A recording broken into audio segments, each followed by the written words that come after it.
down and emotions feel like I never did before. Life shows him unspoken reels of the movie I ignored.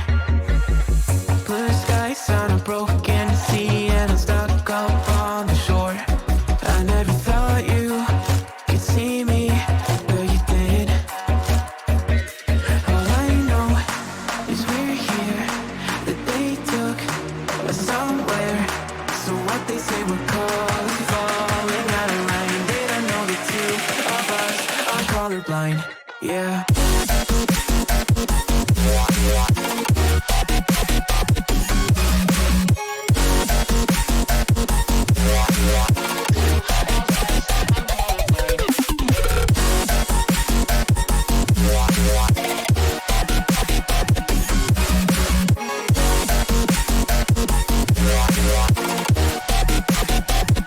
All I know is we're here, that they took us somewhere. So what they say we're calling, falling out of line. They don't know the two of us are colorblind. All I know is we're here, that they took us somewhere. So what they say we're calling, falling out of line. They don't know the two of us are colorblind, yeah.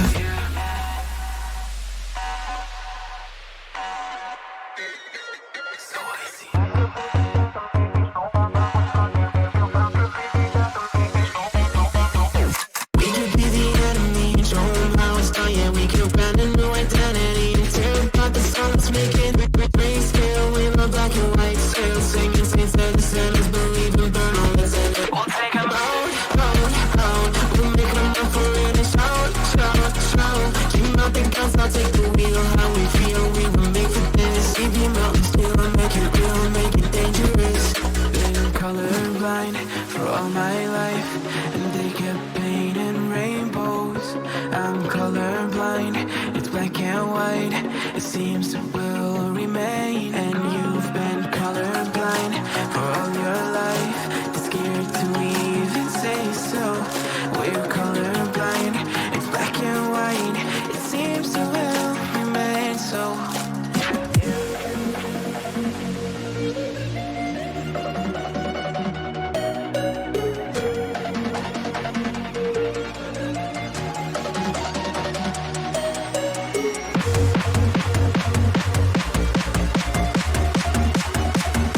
So what they say we're calling, falling out of line. They don't know the two of us are colorblind, yeah.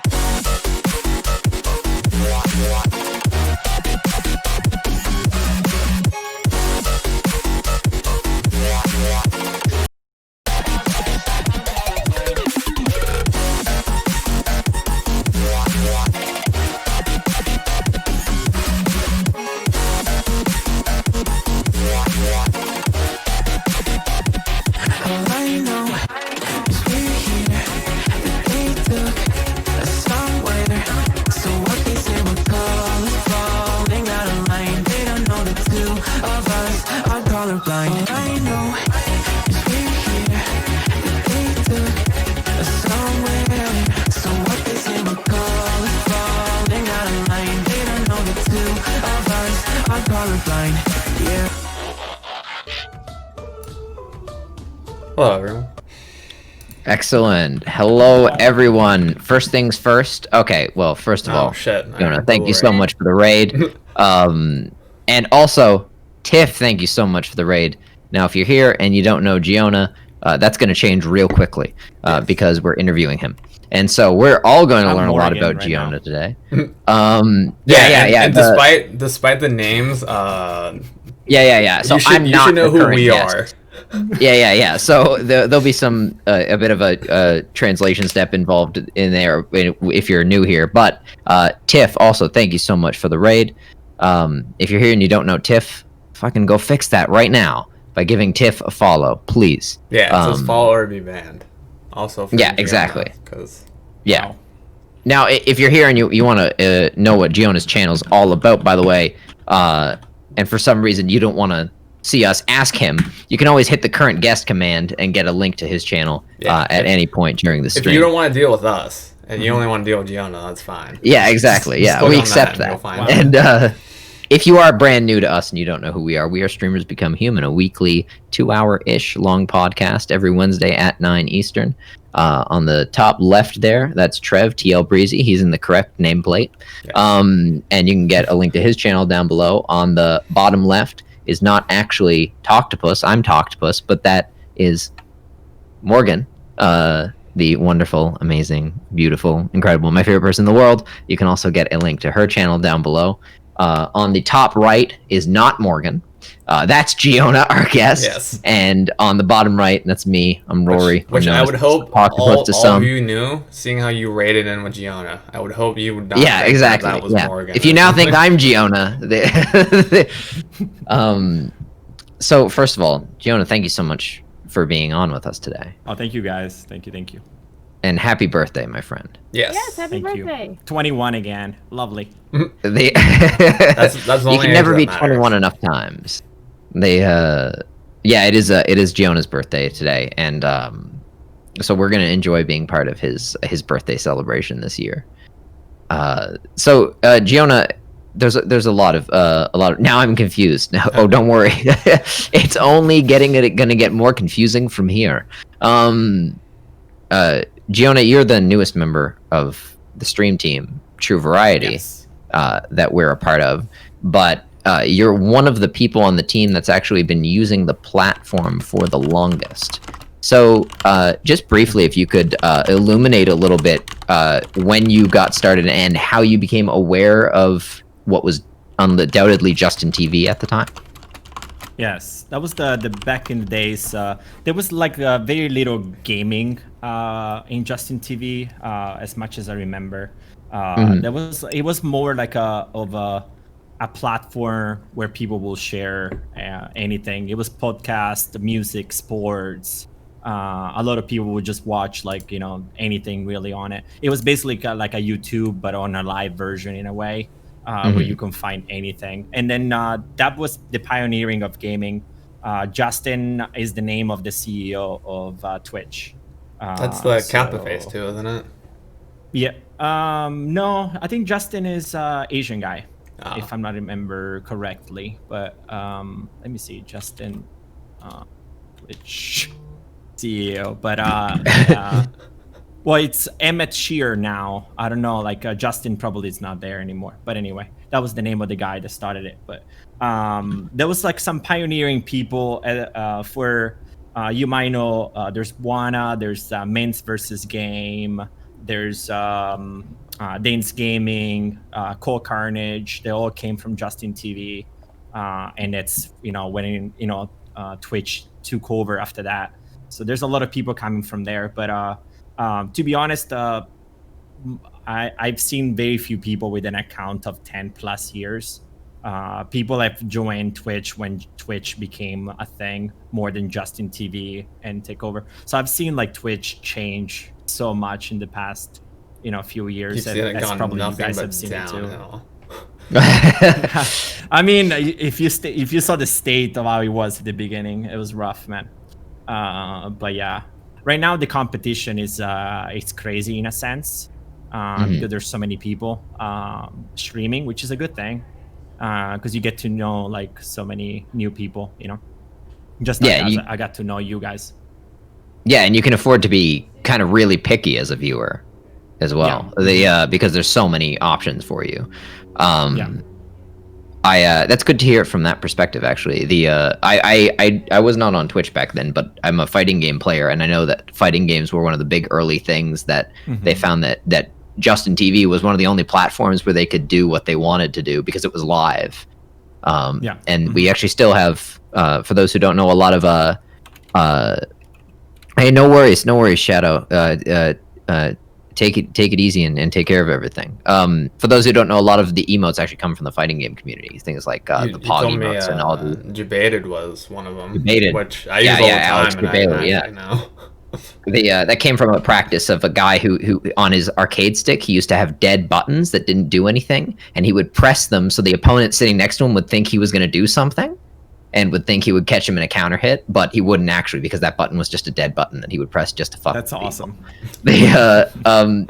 So I'm curious, like you say, you've seen Twitch take all its evolutions, you know, which is stuff that I've only really read about. Has there been a particular instance where I'm curious about an instance where Twitch exceeded or went against your expectation in some way, and an instance where, like, was there any instance where you predicted Twitch was going to do something and it ended up being like that? Like, how was it versus expectations back then versus what it became today?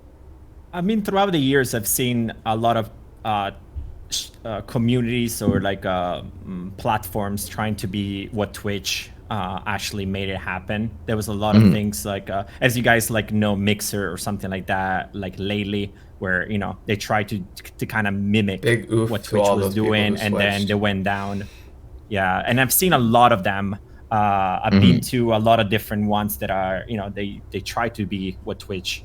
I guess Twitch has been very consistent at very good tactics about like the look of the platforms, the sort of like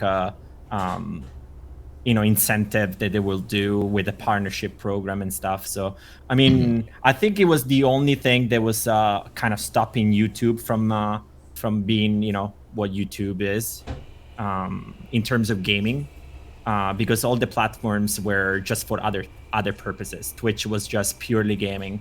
Throughout the years, you know, it became just chatting, and it became like DJing, and it became all these other platforms, art and everything. I remember at the beginning it was purely just gaming. So it was like a very niche kind of thing where only a few people would do it. And you know, I'm glad that they kind of went a little bit more broader, because it's not about just gaming, it's more about the sense of community in a sense. So that's something that they've done right, I think. That's a really interesting point, actually, because I know some people there's mixed response to that, mixed sentiment about Twitch expanding, because some people feel that it's losing its sort of gaming focus, which undoubtedly it is. Whether that's a good or a bad thing is up for some debate. So you find yourself on the side of liking the diversity of content as opposed to the concern about, you know, the space for gamers going away. Having like separated into different directory, then you as a person decide what you're in a mood to watch and what's your, like, bringing more people in. Eventually they're gonna find you. If they're not there in the first place, then they might not even find you. And that's the thing about hosting and rating, in a sense, because you might get hosted and rated by like a person that is doing something completely different from you, and now you just discover some other people in that sense. So as long as everybody's in that community, and then as a community we're a whole, and then inside the directory, then you can find what you're into. So I think that's a really good attitude, and I think actually that actually helps gaming by bringing non-gaming content onto the platform, because maybe someone's watching, maybe they only watch cooking streams, but then their cooking stream raids a gaming stream, a cooking game. Yeah, exactly. Yeah, Overcooked or something like this, and now maybe it's someone who wasn't a gamer who's like, oh, this looks quite interesting. Maybe I will, like, you know, go out and get a console or something like that. So I agree. I think your attitude is a good attitude to have. Now Tiff asks, she asks two questions. I'll give you the first one, which is where your accent originates from. Italy. Yeah, I moved here when I was 21 to the United States. Oh, so you moved here today? Exactly. Yeah. It's his first day. the first 21 birthday. But we did. Oh, go ahead. I'm so sorry. I didn't mean to. No, go ahead. So it was actually kind of funny because when Tiff asked that, I was like, he's from Italy. And I didn't know that. I could just tell. I was like, that's an Italian accent. It's also the nose. The nose will give you. I can either be Jewish or Italian. Yeah. I've only been to Italy once, unfortunately, but it was lovely when I was there. That's one more time than I've been, so... Unless you count Assassin's Creed, because then I've been there nonstop. You definitely count Assassin's Creed. Pretty much Italian anyway. Also a really nice place. Wait, hold on. So you've been to Canada as well? No, I haven't. Oh, okay. But I never made it. And from New York, it was only like a 8 hours drive, but I actually never made it. Well, don't come right just yet, but Falls, but yeah. Wait a little bit, and then when it's safe, come to Canada. Yeah. It's always fun to get people. We've had a few people from the Twitch community a number of people who their first time in Canada, I was able to be there, and that was obviously the major one was Morgan coming to Canada. But I've also been there for a variety of them, and it's always a lot of fun for people to see that. So I'm curious about something you said about what you said makes Twitch competitive, because like you said, there has been competition over the years, and then lately there was some rather public competition with Mixer. Part of that is a lot of the big streamers that people followed are now splintering off into their different, they're getting competitive contracts at other places. And I think a quick mention is it's not just Mixer. There's also Facebook Gaming, YouTube Live, that's true. And I think that's it. I know you play, or what was it? Ustream was a thing, but I don't know what happened to them. I haven't heard. There's some others. Certainly for North America, those are the major ones. But there's others if you're in other countries that are competitive. In Korea, for instance, they have their own sort of streaming ecosystem that's very different.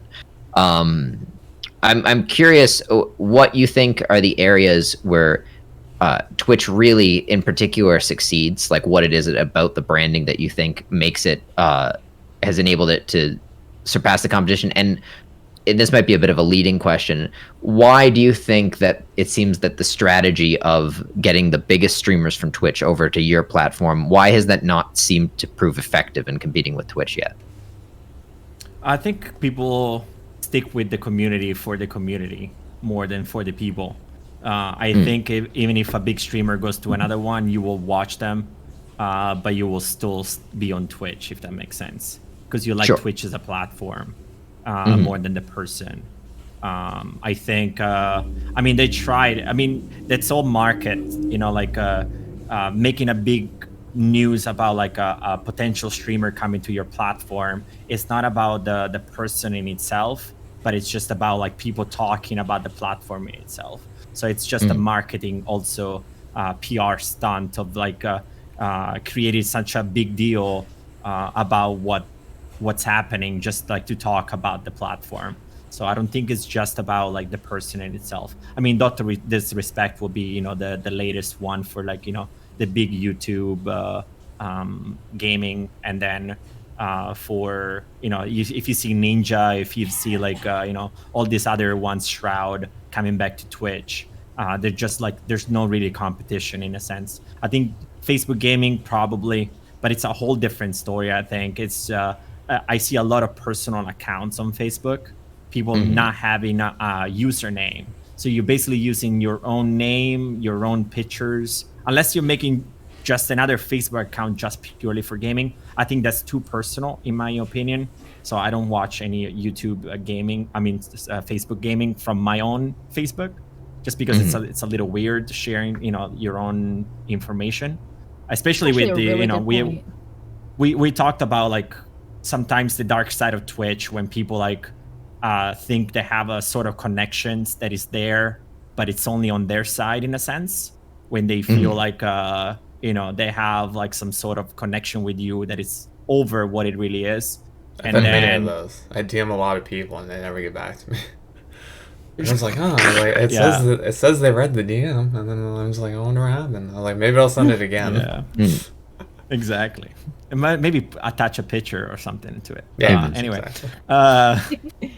But it's like, that's the sense of like, if you want to like be yourself, like, and divide what your personal life is and what your gaming life is, then I think something like this one on YouTube will be a much safer platform in a sense. So nobody knows about your personal life in a sense. So like Facebook, I don't know like how that's gonna work out in the end. I do badly. But good competition is always good competition, because it's just like in any technology, right? If it's a fair balance between competition, you can always get the best.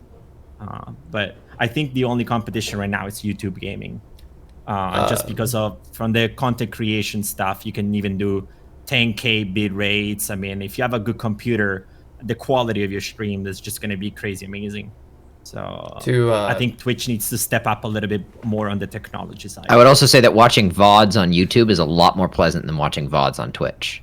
That's- They, like, there's no Yeah. contest in terms of the quality of that experience. So, shout out Kilroy, Yeah. because he used to watch VODs on Twitch before we imported it on YouTube. Of this, Kilroy watched this podcast on VODs. That is dedication. The yeah, no, I think that's one thing where YouTube is just undoubtedly the strongest. Real quick, I've always- to kind of add yeah. on to what Gianna was saying is that, like, competition is fine, but I think that all those other sites have already established themselves as, like, a different thing. So, like, YouTube has always been that place to go to, you know, do make it yourself videos, tutorial videos, entertainment videos, let's plays, whatever. So all that's pre-recorded. And then Facebook's always been that place where, like, you talk to people once a year to wish them happy birthday, and it's just your grandma and they're liking stuff, and it's just like you don't want to like bring that over to that. And then Mixer was trying to be Twitch but not Twitch, and it's just like, well, if they already have a whole foundation on Twitch of like streaming and like gaming and stuff, then why would they switch and jump ship to a different platform when they already know all the features and stuff of Twitch? That's a really good point, actually, because that's a really good point, because YouTube offers this extra thing. Like I say, it's easier to watch VODs on YouTube, and Facebook offers this other, you know, social interaction thing. From what I hear, Facebook gaming is actually sort of popular in other countries, I think. More so, like, depends geographically on where you are. But yeah, Mixer was just trying to be Twitch, which may have been some component of the issue, actually. Now that I think about it, that's. I'm glad you pointed that out, Trev. Actually, I have never thought about it like that. So you've never tried, because this is the thing, you mentioned seeing all these other platforms, but you never had any thought even of going over to any of them. Nah, nothing had whatever, you know. And plus, like, I was already working towards create a community. Switching and create a whole different community, or bringing my community over wouldn't make sense. I feel like See, that's it's interesting. the thing Twitch has over like everything else is like communities and like, you know, getting to know people, because it's so much better on this than it is on like Facebook or something. Well, it's funny that you say that too, because like you could say, well, I could have switched over to Mixer, but I was already creating a community and I didn't want to have to try to convince these people to go over to Mixer to watch me. And it's just funny that you bring it up, because I can actually remember talking to a person, you know, a long time ago now, but I can remember they were asking me like about my own stream, and they're like, you're still on Twitch? And I said, oh yeah, of course I am. And he's like, I'm just surprised because, you know, Ninja switched over to Mixer. And I was like, I don't really get the connection to this. And he was like, well, because I switched over to Mixer, because since Ninja's over there, that's where everybody's gonna go. And the thing is, like, one of the reasons why I like Twitch is because of the community aspect, but I think that it's a little bit too much of a hassle almost and too much to expect of your community, even if you're just a small community or even a bigger community, to expect that you are going to keep everybody in your community if you switch from Twitch over to Mixer, and hoping that maybe the people that were watching Ninja will maybe trickle down onto you or something. I think that's maybe what some people were hoping that would happen with Mixer if they switched over to it, but ultimately Mixer itself wasn't successful, so I assume that wasn't successful for them as well. But Yeah, I think always thought it's it was just an like the interesting thing. bandwagon. Sometimes, like, if you have a small community or you don't have a community at all, maybe you're trying to cash in on the fact that a lot of people are going to see the new platform because of all these new people coming in. And then maybe if you place yourself into the directory and there's not much competition, like let's say Call of Duty for Twitch, where if you have like 2 viewers, you're like 50 lines down and nobody's going to discover you. Maybe going into a smaller platform will probably place you in the first 5th rows, and now like you have a little bit more chance of discovery. I guess people like try that approach. If you have nothing to lose, might as well, right? Try it. And I know a lot of people that've done like Restream, which you're not supposed to be affiliate, like let's say on Twitch, otherwise it's a break of TOS. But what I'm saying is like if you try to do like a restream, you can stream on Facebook, Twitch, YouTube, and Mixer all at the same time, and then whatever happens in whatever community, then you stay in that community. So I guess people have tried a little bit of everything, I guess, in order to get discovered. So Yeah, I think it's probably there's probably I think a misunderstanding that goes on with people that think that discovery is all it takes, because the really experienced Twitch streamers that I've met, the one thing they all have in common is they're very savvy about Twitch specifically. They understand the platform, they understand the appeal of the platform. That a lot of them are knowledgeable on like the marketing side and things like things that as a small streamer I don't even think about. Right? They never questions that never enter my head. And I think that targeting that sort of specific knowledge is probably a better bet than because discovery is really only part of the battle as far as making long-lasting content creation. Even if you move to Mixer and you got discovered suddenly, now you have to, at a certain point, you have to put your nose to the grindstone and figure out, okay, how do I actually start to make a stable form of content creation on this platform, which of course, in the case of Mixer, never actually happened. I think that's a part people didn't really think through, because it's like, if you're coming from a place where like you're like, as Gianna said, like someone on like the 50th row of like a game like Call of Duty or something, and you do get over to like Mixer, and then you get like the first row instead of the 50th. You didn't really have a plan set because you were so used to being in that spot before that it was just like, oh, okay, like what do I do now? And it's more of a like, I think that would probably make you more struggle if you got all that like instant quick growth than if you naturally proceeded to grow and like organically get bigger and yeah I think absolutely. the discovery is all part of like what you do. I know a lot of people were complaining before the recommendation on, let's say, on Twitch. Now with the recommended friends, so whatever recommended streams, it actually works, because I get a lot of people saying like, oh, I followed this person and you were in my recommendation. So it's actually like working much better than it used to be.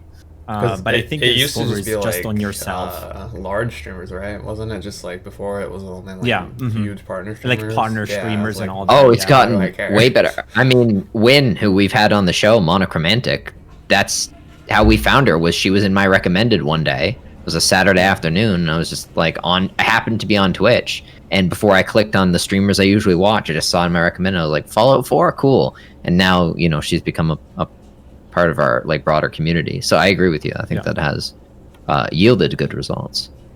That's good. But at the same time, I think people complain a little bit too much about the discovery part.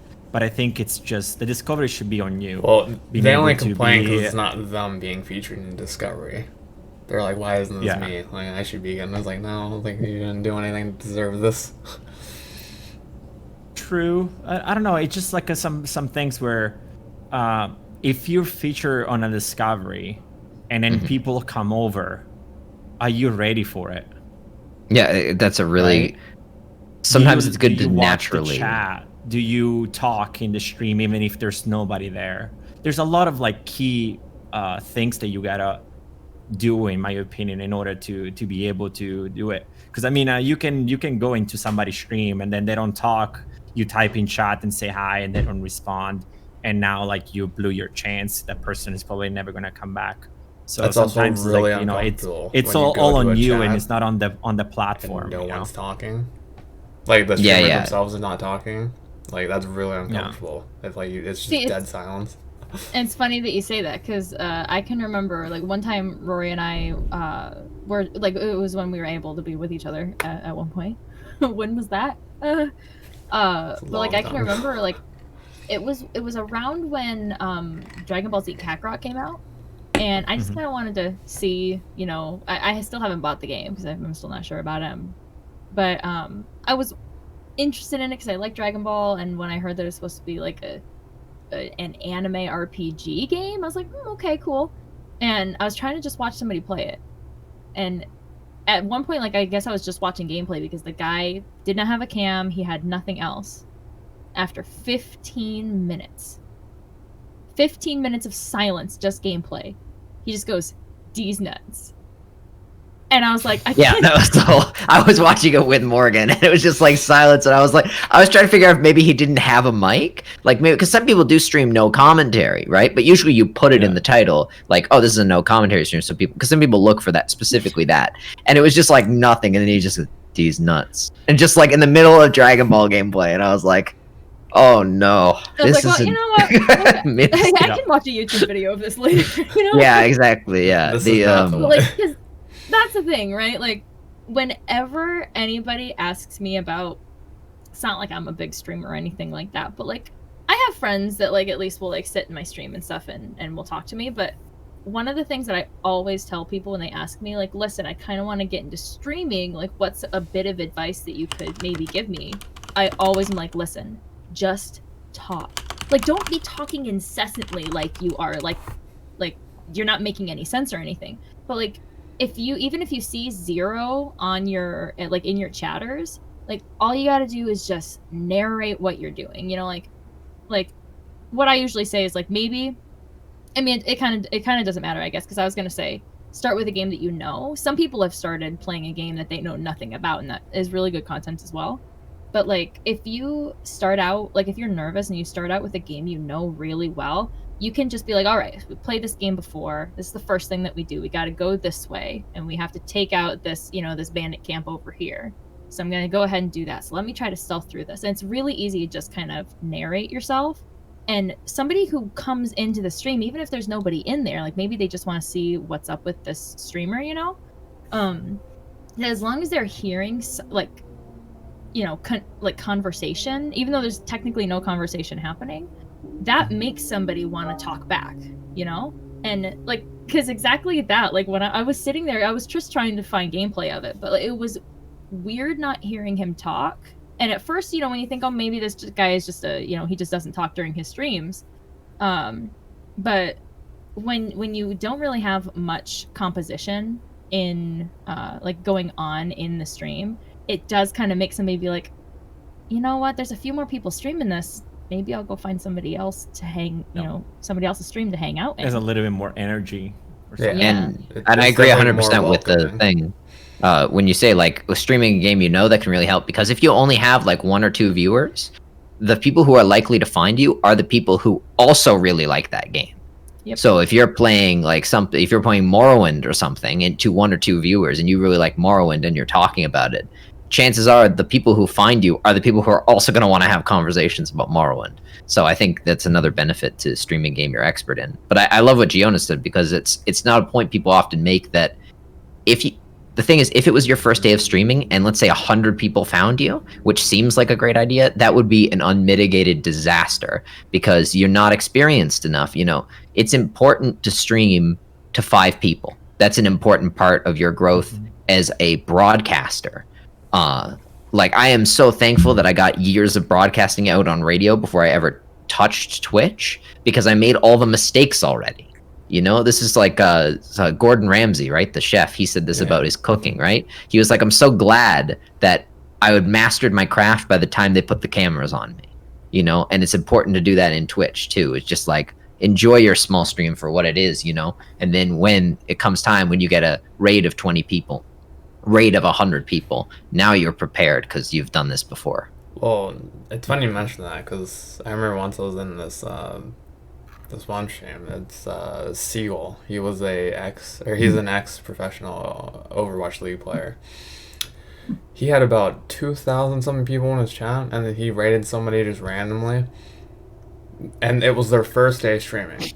And like they didn't know what they're like to do. They're like, well, what's going on? They're like, I don't know what's happening. And they're like, and like they were frozen for a good like 10 minutes because they didn't know, like 2,000 people just came in and started spamming. They probably didn't have any People just mods stop either. Yeah. everything they're doing when something like that happens, because He just they like freak out. froze like a deer in headlights, and I was like Jesus. I was like, that was cool of him to do that, because like most people host other people who are like large, but it's like, if you do that, it's kind of putting pressure on that person too. Well, you ever That's see one of the someone reasons talk? why they go for that, because like when you got a lot of like risk going in somebody small, because if you don't know the person, then you don't even know if they have a camera, if they have a a mic, if they talk to chat, if they even notice there's a raid going on, they might like completely stop what they're doing and freak out. Sometimes there's a lot of if like they're not gonna, of say risk TOS going stuff, like Yeah. so like yeah, 30 plus is a little bit easier than 1 to 5 sometimes to Yeah. raid. Yeah, I agree. It's low risk because those people, even with large communities, content creators often feel an obligation to their community. When they're raiding, they don't want you to send their community over to someone who isn't going to be ready, because then that's going to give their viewers a bad viewing experience, and Yeah. maybe they're not going to want They're like, to stick "What the heck around are for you future doing?" Yeah. raids. Yeah, exactly. Yeah. So, Gino, I know that not only have you evolved with the with the platform, but you've evolved as a gamer. You've done a lot of different things, and I know especially recently, you've been really into space games. And I know you're a seasoned Elite player. I have a friend who I've been hearing about Elite for years because my friend is super into it. He has 3,000 hours in the game.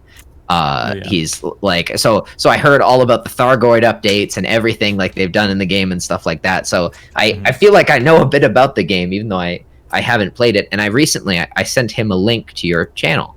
I said, yeah, one of my teammates, he streams Elite. You'll love it. Like, go over and check him out. So before you answer this question, I would love it if you could give a brief introduction to Elite. But when you do, the first thing he noticed was he said flight assist was off. And he was super impressed. He was that was like a thing. He was like, "Oh wow, he does this like FA off. That's really cool. Like very hard to do." Talk a bit about Elite and why that was the first thing my friend noticed.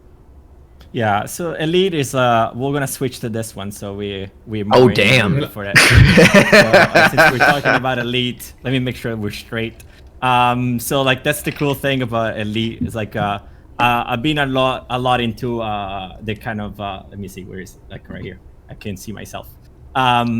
It's just amazing. I've been into space for a long time, and then when Elite came in, I think it was like 2014. Like that's when we started like playing that game, and it was amazing. The fact that it's like it's a one-on-one scale of the universe and it's based with NASA like data. So like everything that is like around us is like completely to what we know that the universe look like, and the distances between places and the gravity and everything is like basically module to what it is, right? So like that's the cool thing about it. And then there's like parts in the game where as you said, flat assist, that's what makes it a little bit easier for a new player to enjoy spacing. Once you do that kind of stuff, like with flat assist off, basically it's like playing a racing game with no assist, where everything just becomes much harder. The traction, everything like that. But you gotta challenge yourself, I guess. When it's like in any game, let's say Skyrim, right? When you're so good about it, something, then you gotta find yourself to challenge yourself, and or Dark Souls, starting with like nothing, right? Or whatever game you do. Like once you play that game a lot, you gotta challenge yourself, and then people will like that. And as like Morgan was saying before, if you stream a game where you already know, a lot of people, they come in, notice those things, and they can tell right away if you're seasoned or if that's your first time playing, because of the fact that how you act into the game. And a lot of people are more likely to follow and stick around because if they're checking out the game, they're more likely to stick around if you know the game, so you can explain it to them, because they might have questions. So that's why, like, whenever I play Elite, I have a way bigger audience, and it's not just the fact of the community in itself. It's just the fact that people come in and then they want to learn about the game, and you have the answers. And that's the big difference between YouTube and Twitch, in my opinion. You can watch tutorials and everything like that on YouTube, but it's gonna take a lot of like skipping between videos, trying to find the information that you need, look at it. On Twitch, you go into the channel, you ask that question, 20 people, including the caster, I'm gonna answer you right then and there. Or if they're doing it, they might even show you how to do it right then and there. So like it's a more like one-on-one rather than oh, I'm gonna have to watch like 20 minutes videos for like that 30 seconds of information that I need. That is so accurate. You look up something and it's like it should be a 20 seconds video, but it's like a 5-minute video. It's like, oh, there's my 4-minute intro, and then here's me talking about some shit, and then I'll show you at the last 15 seconds. Like, no, I just want that section. The longer Like, YouTube exists, right? The closer the content moves to the center of the video. Right? It used to be a logo and then like a logo at the end. And now the logos are getting much, much longer. And the videos are just like close it. So you just best like click the middle of the video. Your best luck. My favorite one is like, hey guys, what up? It's bloody dee dee dee dee doo. Yeah, it's like, all right, I don't care. I don't know who you are, but yeah. You know, check them out. Yeah. Click the bell. You mentioned about like newcomers and stuff in Elite. Well, first of all, I will say that one of the first impressions I ever got of Elite was that Frontier was such an active in the community developer. Frontier makes Elite. They also make the Jurassic World game that people quite like. Yep. And they seem really active with their community. Evolve? And the one that's like Jurassic World Evo. Yeah. Evolution or Evolve or whatever they call it. I own that game actually. I've heard it's very relaxing. For a game that's about dinosaurs presumably killing civilians and such and getting loose. That's the part that was stressing me out. I was like, I'm getting sued because dinosaurs are killing people. How do I prevent this? But I'm curious about the rest of the community. Let's say, because Elite, like you have many hours into Elite, and I know members of your community have even more. Some of them, and how responsive is the community to new? What's it like for a new? If I wanted to start playing Elite tomorrow, how would I parse the immense amount of information available? With the community help, that's how I started. Mm-hmm. It just when you jump in, you just get given the keys of the ship, and you're on your own. Like Elite Dangerous does not help you almost in any way. The tutorials were added like about a year or two ago, if not less. So when we started, it was just like literally nothing. Like you were in a station, how do I even get out of the station? And from there, where do I go? It's that kind of game where you're just left off. It'd be a whole different game if they taught you what you're doing. It wouldn't be Elite Dangerous, it'd just be Elite. I hate those games that were like, okay, go here, do this, pick up this stuff, go back there. It's like they tell you exactly what to do. Elite is not that. Elite is like you find your own way. No, my favorite ones are use the left stick to walk forward. Now, walk backward. It's like, it's like press C to played a game before. Space to jump. Oh. It's like, oh my god. The thing that gets me is like in games like I will say I love Spider-Man so far. Like I've been playing Spider-Man recently. It's amazing. It's totally worth all the hype. But there was one moment the other day that really bothered me where I was playing and I was like looking for something and the character's like, it's over there. And I'm like, shut up. I'm trying to play the game. Like Batman does that all the time in the Arkham games. I'm like, I need to get out this device. I'm like, shut the fuck up, Batman. I'm trying to play a game. Like I agree with you. There is a little, I'm not saying it's bad because I know some players like that. I'm just saying that I prefer the other style. So maybe Elite might have something. In that regard, have you looked at the tutorial content, by the way? Fucking Batman does it. Yeah. Like, God damn it. How like I know it's hard good. maybe to put, but it is pretty good. Yeah. It's pretty good. Yeah. They did such a good job. So when people start like come in chat, the first thing I say, like, make sure that you finish the tutorial. Don't take that for granted because it's literally teaching you how to play a game. But I mean, it's okay. I mean, the rest is all on you. You gotta find your own stuff. But the cool thing is, like, I think so far out of all the games that I've streamed and the directories that I've been, Elite Dangerous is the best community that I ever found on Twitch. It's just the amount of, like, if you were to stream tomorrow, you will have like 30 people in the channel just like helping you out. Not backseating, just helping you out. Sure, yeah. It's just amazing. It's just amazing. Oh, is that Tilly? There's a dog in there.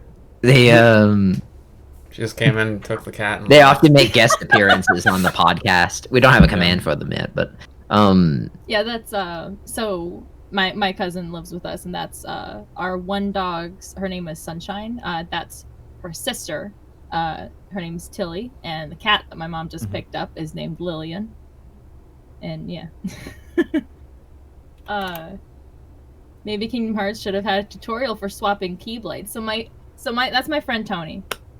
And The fact I he don't made know it how- through there, I was like, so I don't know how That's many of you impressive. guys in here have played through the Kingdom Hearts games, but just so you guys know, just in case, you guys can gain new Keyblades and actually switch them out in game, which is what my friend Tony here did not know about up until about halfway through Kingdom Hearts 2. So that means that he played with the first Keyblade for the entirety of Kingdom Hearts 1. his first playthrough was a challenge playthrough. It was just the Kingdom. Pretty team much. only. That's so wild.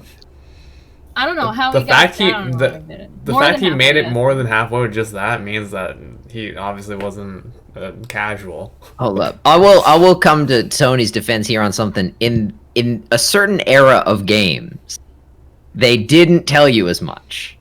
Like, certainly if you, especially games in the 90s, were really like, and I'm not sure, Giona, have you played the first XCOM, like the original XCOM, UFO Defense? Mm-mm. Playing that game is one of the more painful things you could undergo in life. Like, it's a great game, but they tell you literally nothing about how to play, to the point where you don't even know what to click. You're like, oh no, this is, I don't know what's happening. Yeah. And I feel like Kingdom Hearts 1, maybe they didn't, maybe I'm wrong. Maybe Tony is totally defenseless in Well, this that one. was I forgot, that was the other thing too. He didn't use magic at all either. Like, he didn't use any of his resources. I'm Read the man.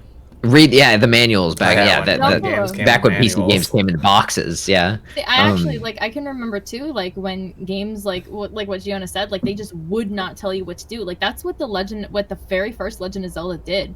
They were basically like, here's a sword, go do something, I guess, and that's just what you had to do. You had to run around and figure out like how to get things. Like they don't tell you like, hey, use this item to like set this one particular tree in this one area on fire so you can go down into and like find a dungeon to get like a piece of the Triforce or something. I can't remember what it is exactly. But like for example, like they didn't tell you anything. And yeah, and like now in the Kingdom Hearts games, like there's literally in Kingdom Hearts 1, it's move forward, jump with this button. And it's like a little too much. Like let us explore our controller a little bit, you know? Like okay, I can do this thing by pressing these buttons. Okay, good to know. This reminds me There of the should be an first option at the X-Men, like- beginning where you can kind of tell them to chill out on the health. There should be an option that's like, are you a casual gamer? Are you a medium gamer? Or are you a heavy That's gamer? actually what I like And then about just, like- certain games too, because there are some that will be like, "Do you want the tutorial?" And it's like, "No, you have a yes or no option," and they actually should. All of them should actually include that. Well, I think it'd be great if difficulty settings were a little more sophisticated. Because it's one thing to have difficulty, which is often just like buffs to enemy damage and nerfs to your health. But it would be nice if there was like some multiple tiered choice of difficulty. Like Where on a it's like- scale, on a scale of Cooking Mama to I forget the name of that stealth game. What was that one stealth game that you played with the red cape? Origami. Aragami. Like that one was great because like that changed the difficulty on Rory a few times. Oh my! I was trying to do a hard playthrough, and on mission 4, I like failed a bunch on mission 4, and it changed it to normal without telling me. So when I finished the game, I didn't get my trophy for hard playthrough because I had actually my finished it God. on normal. I was like, at least let me know, like so There's I other could games change it where back. that happens. Like if you can do it like 3 times in a row or something, it'll ask you like, hey, do you want to bring down the difficulty, and then you can Devil switch May later. Cry does. DMC3. Yeah. DMC3 has a If thing. you die where- 3 times, yeah. I think it's like, hey, Yeah. you're bad. Do you want to go to easy? It's like, man, one, Spoiler alert: calm Devil May down. Cry 3 is hard on every difficulty. I'm Like, what curious. What I do like about those though is that because like I'm definitely not one of those people that's like every game needs to be as hard as it can be, because there are definitely people like my mom, for example. Actually, she actually very recently got into gaming. She had played games before. Like she actually beat Grabbed by the Ghoulies before any of us did on the original Xbox because she took it from us like when we were kids. But I got the Animal Crossing edition of the new Nintendo Switch that came out in March. I was able to grab one of those. I already had a Switch, so I actually got a bunch of stuff from my mom, like a controller and a bunch of games, and I gave that to her for Mother's Day. And she got into, like, she played through the entirety of Untitled Goose Game and loved it. And she played a little bit of Little Nightmares, really loved Animal Crossing. And she actually told me, because she loves The Witcher, she loved The Witcher show, and she knew about the games, and she was like, can I get The Witcher on the Switch? And I was like, you can, but I could just get it for you on PC instead. And so I know that there are some people that like get really upset about the fact that there are like uber easy difficulties on games like those, and it's like, I'm okay with that, because for people like my mom, who is definitely, like, she's like probably less than just a casual gamer, you know, like she doesn't game with those kinds of games hardly at all, but she wants to try them. She doesn't know like all the strats and stuff, like she can barely even like figure out the buttons sometimes, like it still takes her a while to like remember where certain buttons are. So like having that uber easy option, So you're I think, saying is she didn't play okay. on Death March? No, like she wouldn't play on that, you know? So like I'm okay with those kinds of like, as I mean, like again, like when they handhold it can be a little bit difficult, but I know that there like, again, like there are some people that like get upset. Like I'm sure Rory and like Trev, when they're told like, hey, do you want to bump it down to easy, they're like, no I don't, like Oh, that's kind yeah. of insulting to me, you know? Yeah. You know, like, in a I'm joking offended way. personally. I'm like, I'm the greatest gamer ever. How dare you suggest this? But like at the same time, I'm okay with that kind of stuff, because like for people like my mom, for example, that just want to try the game, you know, and just like play through the story, or just, you know, kind of like dip their toes in the water per se. Like I'm kind of like okay with stuff like that, you know. That's why a lot of games have the thing where the easy mode is just basically, it tells you in the descriptions, like if you only care about the storyline kind of thing, where, you know, all the combat is just there for you to kind of have fun, but it's so easy that you're just doing it for the storyline. So a lot of people that's a rather feature play that, you know. Rory really enjoys, actually, is when the difficulties tell you like this is the difficulty the devs recommend you play on, like, Like this is the recommended, intended yeah. difficulty, and then there's like other ones, it's like, oh, this is more if you haven't played this type of game, and this is for people who play a certain type of game like this, but like Yeah. aren't like familiar. In my opinion, you should know what the canon difficulty is, because odds are that that's the one the game's mechanics are actually balanced around, because even developers that do a good job with difficulty, I mean, there is usually an intention for the game design, and in my opinion it's helpful. So on my stream, if the canon difficulty is easy, we play it on easy, and if the canon difficulty is very hard, we play it on very hard, you know, because I want the fullest of the developers vision personally. I'm curious, Giona, by the way, about, because you mentioned you were really into space. I think just in like like totally besides Elite Dangerous, like that's like an interest of yours. Was Elite Dangerous your first foray into like space focused gaming? And when did you come across other games? Like when did you come across Kerbal Space Program and stuff like that? I never played it, that, to be honest. Kernel, never got into it. I'm trying to think if well, there's other game like Asteroids and all that. Did you play Spore? But I'm trying to I think. feel like that'd be Which one? Spore. Oh, Spore. Yeah, Spore was nice. That was a I nice don't know if game. I I would like count that. as. I mean, it has planets. I don't know if it does it. Yeah, count there as was a like space game? there was like I don't know. interdimensional travel. I think there was. Well, not. So dimensional, it like depends on space what stage travel. you're in, because that game is like 4 different genres of game based on where you are. Yeah. Yeah. And like once you get past creature stage, that game gets wild. I can remember watching Yeah. Rory play that when he was like sitting in this chair, and then he got super upset because the game crashed on him and he hadn't saved in like 2 hours. That game that game never auto saves, and also it's not very stable. It has to be said. It's like an old EA port, I and remember like the game that even when I still was thinks growing up. you're gonna log in Like- with your EA account. Like before, this was before EA even had Origin, I think. Like it's like, do you want to log in with your, like, I don't even know what they call the account, like EA special Yeah. account, and I'm like, I sure don't. But it's still integrated into the port for no reason. So where did your interest in space start then, if it was not sort of with gaming? think just like life stuff. I remember back in middle school, I was watching like a lot of documentaries and stuff about stars and planets and exoplanets and stuff. I guess just something that lingers since childhood, I think. And then of course the gaming part. I think it's like I know that Bethesda was gonna come out with its own space game.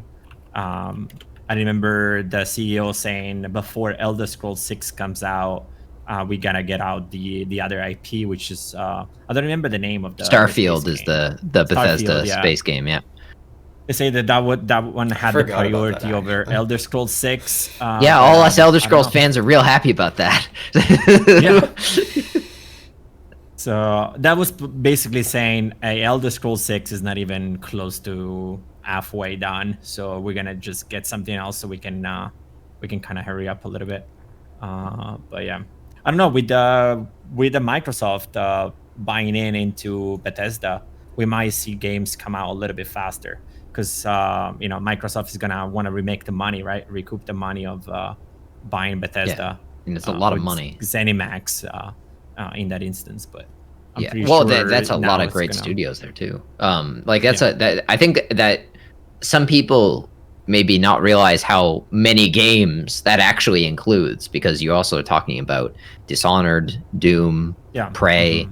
like a whole host of things. I mean, Rage, not that one matters, but Rage. And But they came like out with Rage 2. I never played Rage 2, but I played Rage 1. Rage 1 I do remember actually. Rage 2 Rage was like 2 it came out, got was- bad reviews, and I was like, no, we're gonna Wasn't not- Rage 2 the one you could do like interactive stuff with on Twitch? Like there was like a extension for it or something. That I don't recall. Probably, perhaps I know more games have been involved in that sort of thing. But yeah, that'll be an interesting move to see what happens there. And I mean, I hope Starfield is great. Don't get me wrong. Like I am looking forward. You're an Elder Scrolls fan, are you not, Giona? Oh yeah, I love it. Since like Oblivion and Morrowind, so much fun.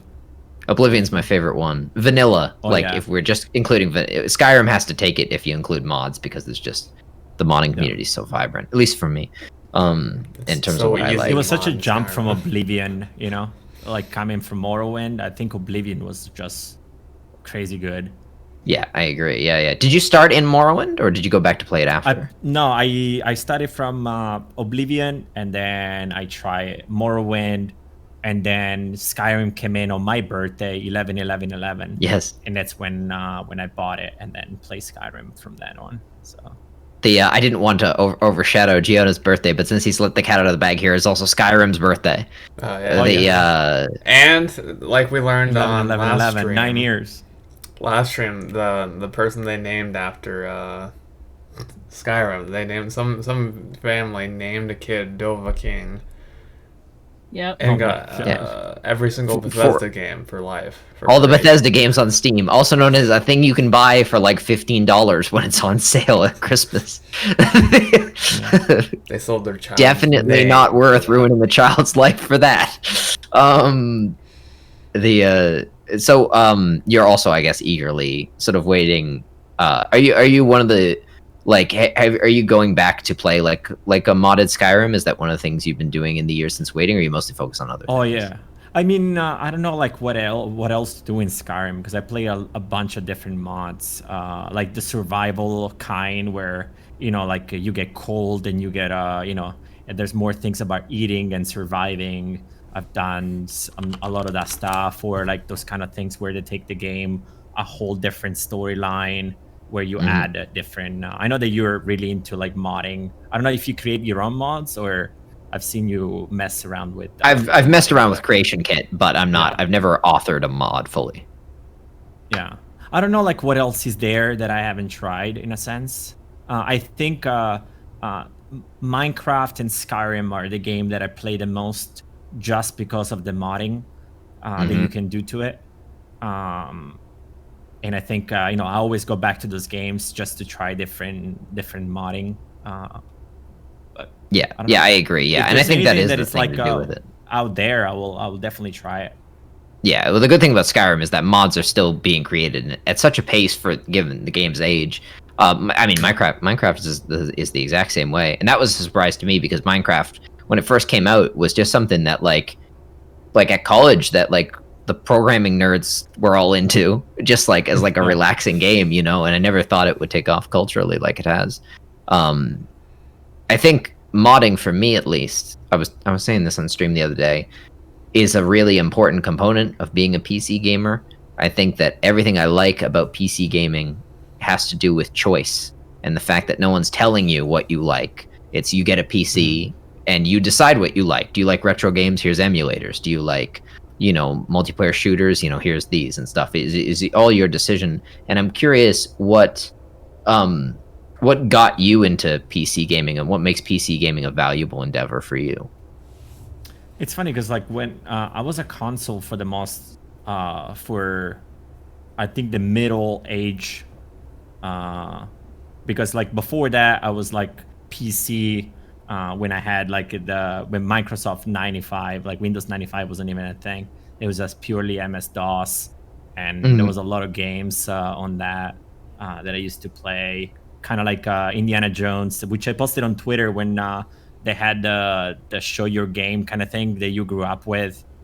That's the game that I posted for like that kind of challenge, which is one of the Indiana Jones back where, yeah, you know, it was just text, you know, like kind of point and click games. I used to play a lot of those kind of games back in the days. And then, of course, PS1, PS2, PS3, and go from there. That's when, you know, we started playing a lot of console. And then I went back into gaming, into PC. I don't remember what kind of game brought me back.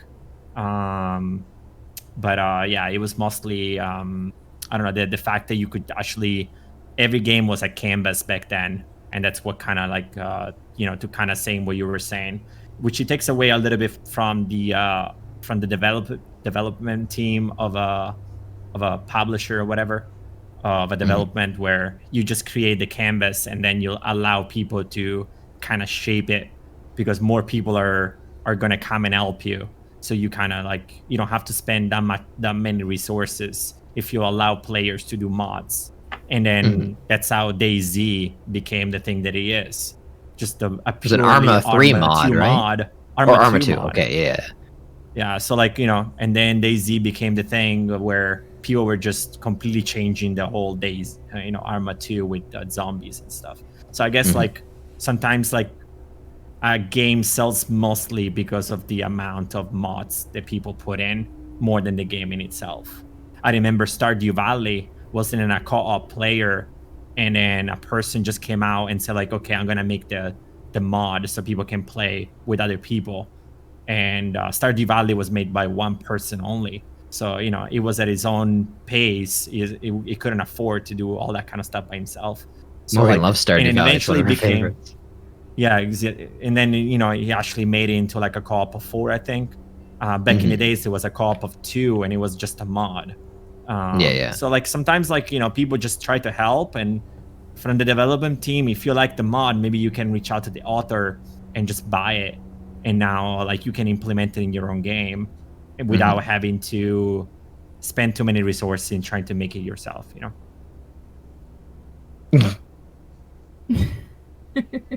Morgan just got the Stardew Valley Collector's Edition in the mail the other day. I just got it, and I also got the updated, at least as of January, got the guide with it as well.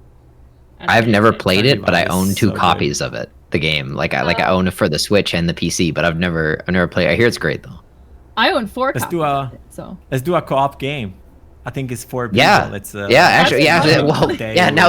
that I find out that it's 4, yeah, that's actually kind of perfect. I love Stardew Valley.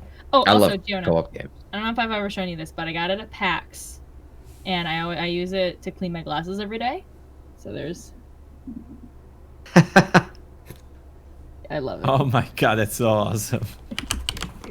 I saw it was $5.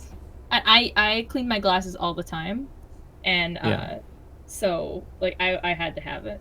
I was super excited. Yeah, Untitled Goose Game is so much fun. I think I have it right here. Where is it? This one. I love it. It's amazing like what mod authors can accomplish, and sometimes people have a positive attitude about it, but sometimes also there can be a bit of a wait, Bethesda has a bit of PR trouble because like of how many. So the first Skyrim mod everybody downloads is the bug fixes and the unofficial engine patch, right, and things like and this, the right? UI. The Oh, UI in Skyrim is Sky horrible. UI. like I didn't Sky realize UI like. is- oh my god. I so didn't much better. know before that came out how much that was going to be designed for controller because like that UI on a mouse and keyboard is an absolute disaster. And the Sky UI mod, the fact that it adds in a search function is the most genius thing. Like it makes me wish every game that has an inventory has a search function now. Like it's elevated the standard to, and it's a mod. Yeah, you said, I think it's in here. No, I think it's in here. No, let me check this one. No, it's not in here. Let me check. Yeah, it. And then exactly. You you spend like too much time, man, when you can just type it in.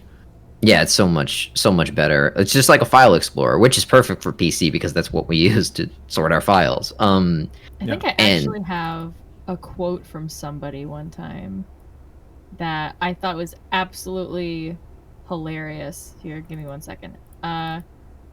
So this one person said, "The real Skyrim experience is browsing Nexus for 8 hours, downloading mods, and then loading up, setting up, and then playing something else." Exactly. Yeah, That happens Yeah. a lot too. yeah. Happens They a lot, too.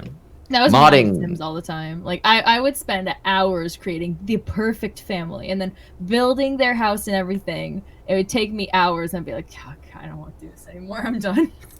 the work of modding in some ways is its own. It's either frustrating or rewarding depending upon what sort of personality you have.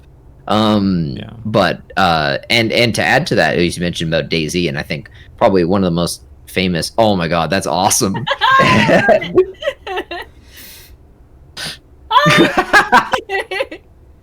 I have to say I've not Baby right here. played. I've not played that game myself, but I watched Morgan stream it all, and me and Morgan we watched the. I don't know if you watched the speedruns, Giona, GDQ. Mm-mm. I hadn't watched them before I met Morgan, but Morgan was telling me all about them, so we've been watching quite a lot of them, and watching the speedrun of Untitled Goose Game was actually an absolute blast. It's like a minute and a half or something, like for the. Is it less than a minute? I think for the glitch run. For the glitch run, I think it was less than 15 minutes for the non-glitch run. Yeah. Oh my But God. you should have seen this guy take out. You the just go to the tower belt to get and the then bell. you just go to the bell, pick up the bell, and you take it back basically. With So the pretty glitch? much like you go up to like this one little area, you glitch through something, and then he somehow like gets up onto like where that little waterfall is, like in the land above it, where the bell tower is. He grabs it and then he just goes back down, and that's Yeah, it. it was like incredible. Crazy. And I'm gonna look it up. That was one hilarious. one famous example I think of a modded game that of course spawned other games was Counter-Strike, which was actually originally a Half-Life mod. Yes. And that was amazing, not only because Counter-Strike got sequels and became a franchise in its own right, but like we were talking, me and Trev were talking earlier today about Gun Game. For people who've played Call of Duty and played the mode Gun Game, that's a Counter-Strike mode. That was so there was a game Counter-Strike that was a mod that got a sequel that had a created mode called Gun Game that then spawned other games to take that mode. Like the string of like user and developer decisions in there is absolutely wild. Oh, have a great night, Tater. Thanks for dropping by. So you had a break from PC games, a sort of extended break there, where you were on the console. Mostly because my computer couldn't handle games back in the time. Sure, yeah. So yeah. I think that was the way was for mostly- a lot of people actually. And when you came Plus, back me and to my brother PC used to gaming, play a lot together, so we will play basically with 2 controllers and just play a lot of PlayStation games back in the it's like days. couch co-op style. Yeah, basically. Yeah.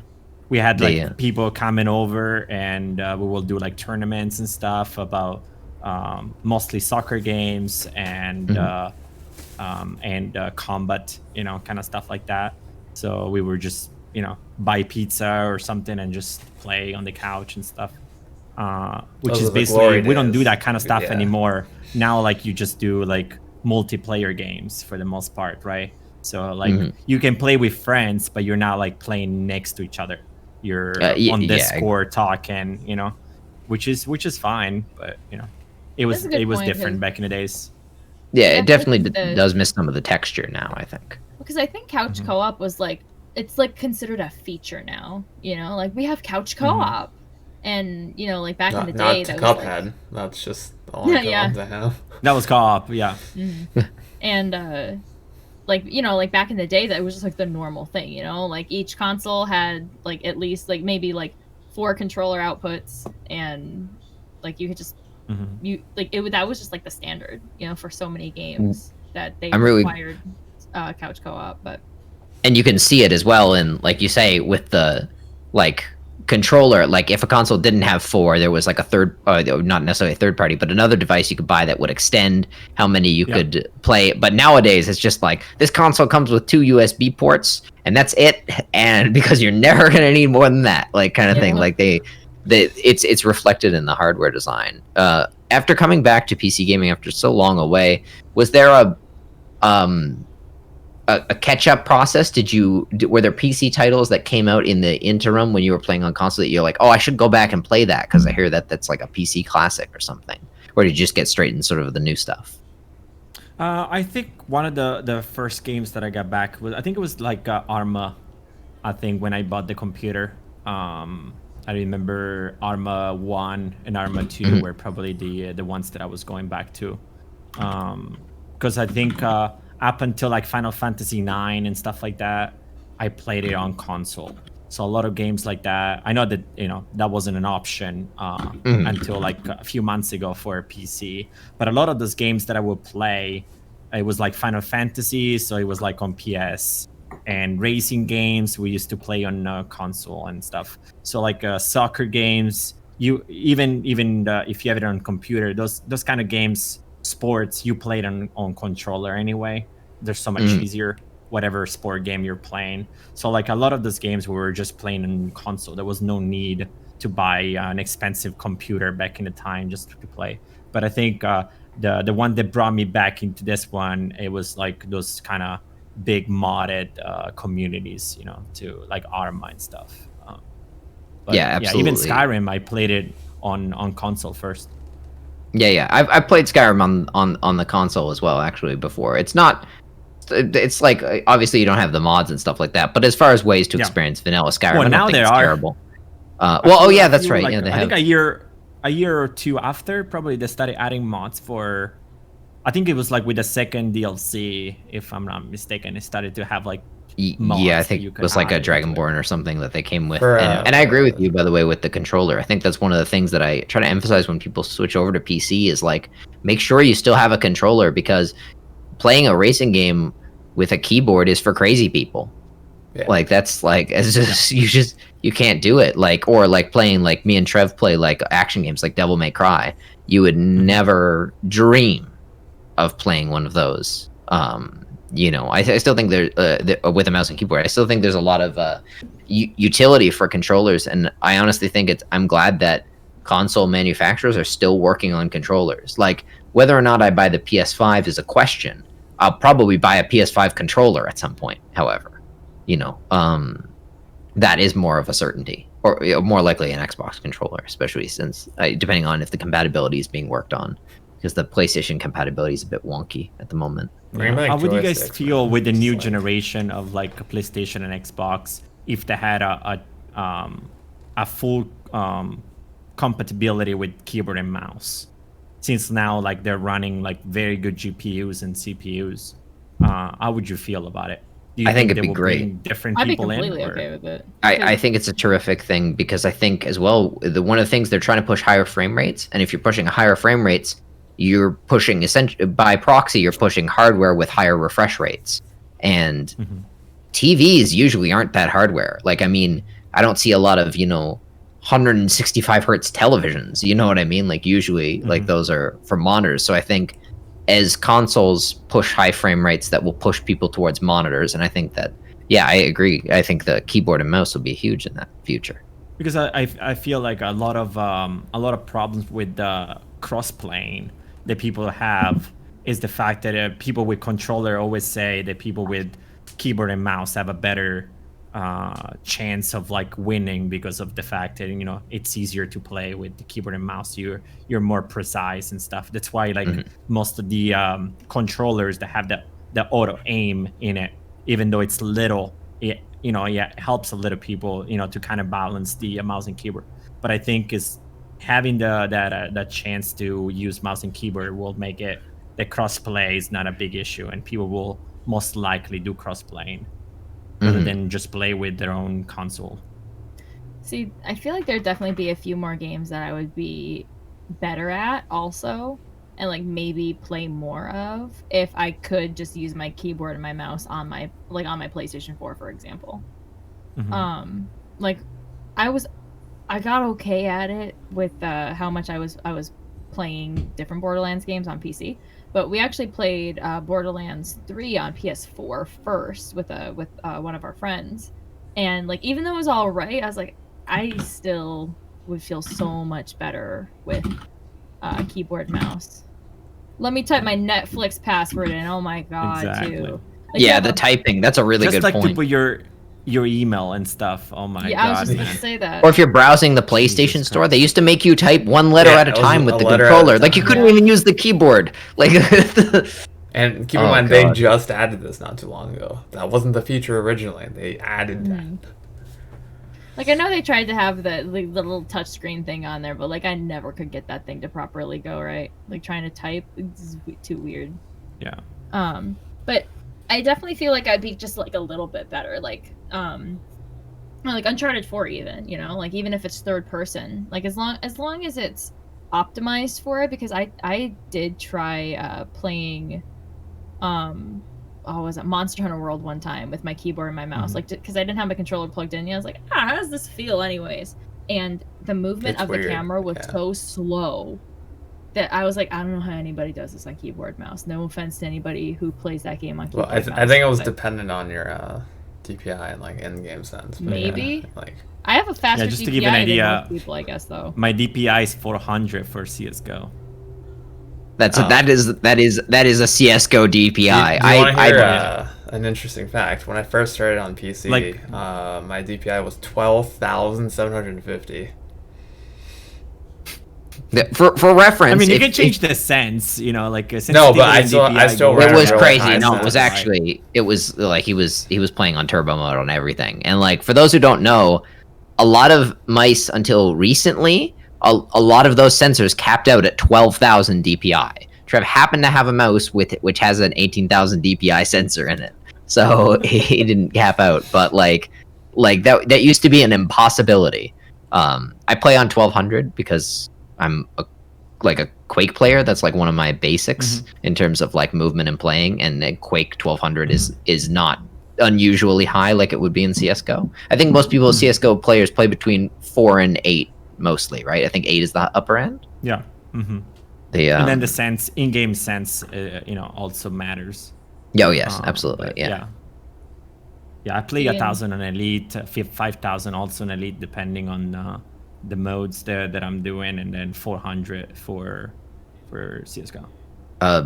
My buddy who's really into Elite, he uses like a HOTAS, like the joystick, and he has like the VR headset and everything. Like if you like look at him, he looks ridiculous, right? But for him, like playing the game, like Yeah. I mean, he's it's just amazing with the experiencing it. VR. yeah, I mean it's like he literally feels like a pilot, in that moment with the stick and the Vive headset. And there aren't a lot of, to be honest, there aren't a lot of games that can do that. Like it's not just the VR that matters. Like that is the hardware that lets you do that, but the game has to be tuned for that kind of immersion. And the fact that they've managed to do that, I think, is like a really tremendous like design accomplishment that no one would have appreciated 10 years ago. I think in terms of like being, there's like two different kinds of VR.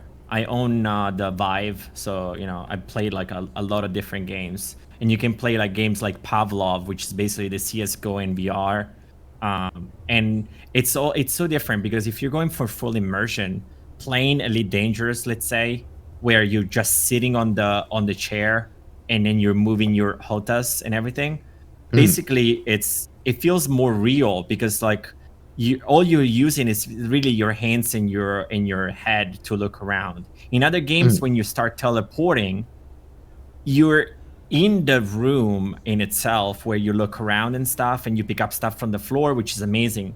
But it takes a little bit away because now you're teleporting. or you're like moving, but your feet are moving.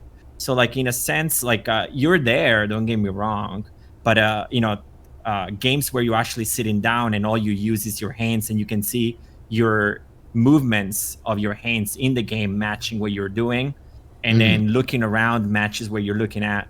In terms of immersion, that's like the perfect immersion right there, because you're sitting in the chair and your character is sitting in the chair. So it's a little bit different, right? So I think the game's content Elite is kinda Dangerous has tailored done it towards like literally perfect in that sense. Of course, like Half-Life Alyx, I mean, it's just fantastic in terms of like VR headset. But No, I've heard I need VR. That was the one time, because when VR first came out, like, to be honest, like I love modern things, I love technology, but when it comes to gaming, like I haven't moved over to 1440p, you know what I mean? Like I'm very I'm a bit stubborn when it comes to take before you take that VR step. Yeah, and there was, so when, the Vive came out, I used it a little bit like my friends and stuff, and I appreciated what it was doing, but there was nothing that made me be like, oh, I have to buy this. And then Half-Life Alyx came out, and I adore Half-Life, and I think that everybody who played PC games in the 90s adores Half-Life. And of course, when the Orange Box came out, a lot of console people started to love Half-Life as well, and Portal for that matter, and TF2. And to hear that the new game was VR, and to hear that it had done a good job was amazing. And I think that probably years down the road, Half-Life Alyx will be remembered, for kicking that off, in some ways or another. And I still haven't played it, of course, but I'm tempted to buy VR. It's such an investment, tremendous. It's pretty much getting a new console, like just to do one thing, and just like it's more than that. Yeah. I remember when I bought it was like 1,000 or 1,100 when I bought the Vive. Yeah, and that's US dollars. You can buy 2 consoles for that price. Yeah, exactly. Yeah, exactly. Yeah, you start converting that to Maple bucks. I think this not only this that, Canadian is running out of money. CPU, and you need a GPU for that to run, because right now the 1080 is the minimum, is the bare minimum of the Vive, the 1080. Just to give you an idea. So a lot of people are still like on the 1660 Super or whatever. Yeah. Exactly. So they won't be able to play VR with that the GPU. My new build, I'll be getting a 3070, which I'm very excited for. For the price, $499. It's one of the best price to performance matches I've ever seen, to be honest. It matches 2080. So. Yeah, exactly. And I honestly, I think, I'm not sure if you're, I want to say you have an AMD CPU. Because I want to say we were talking hardware. I do 2 computers. I have 2 computers. I have AMD and Intel. Which one is on your streaming computer?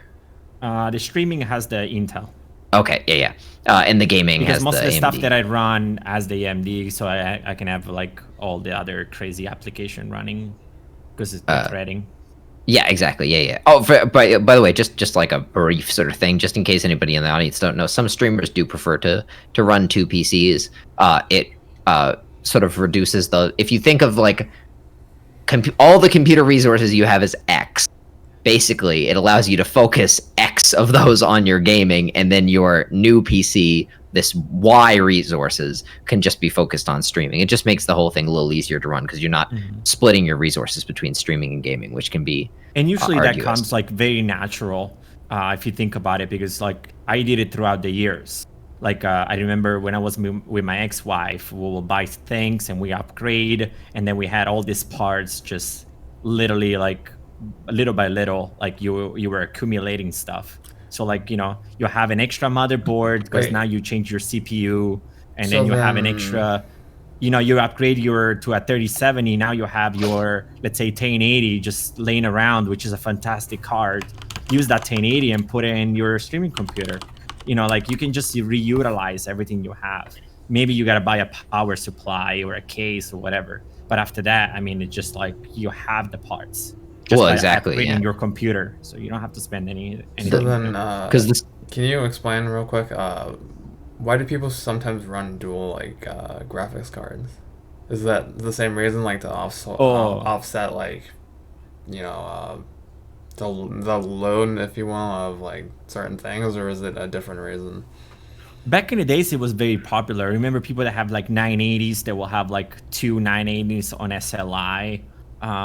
Just because it was cheaper and you will get more out of it than buying like a Titan. The Titans right now is still like what, $2,000, I think, the Titan. So I mean, it's like, you can get two 980s for, I don't know, $600.